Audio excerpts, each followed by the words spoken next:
इस्तेमाल करें। फहीम सदीकी को बर्ताश्त करके मीडिया मालकान ने हमको पैगाम दिया है कि अगर आप आवाज़ उठाएंगे तो हम आपके खिलाफ जो वो एक्शन लेंगे, लेकिन हम उनको बताना चाहते हैं कि हम फहीम सदीकी को, उसकी बरतरफी को, आपके इस अमल को वापस करवा के रहेंगे इंशाअल्लाह। हमारी तंजीमें अलग है, आपके खिलाफ हम एक है।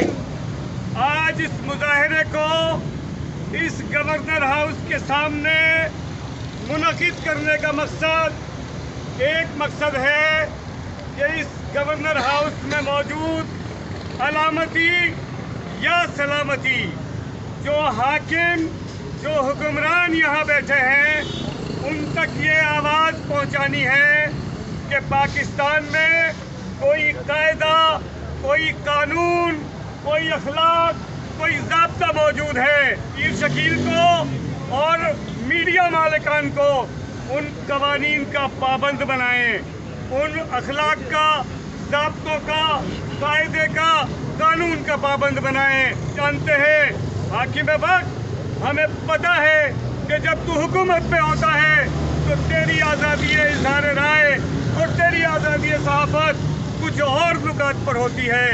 जब तू हुकूमत से बाहर होता है तो तेरी आज़ादी राय और तेरी आज़ादी सहाफ़त का पैमाना कुछ और होता है।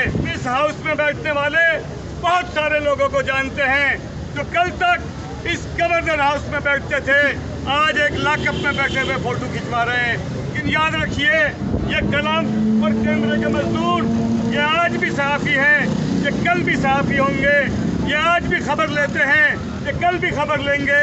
ये आज भी खबर देते हैं, ये कल भी खबर देंगे। हम आपसे दरख्वास्त करते हैं, इल्तिजा करते हैं, मेहरबानी करें, हमारा हक हमें दें।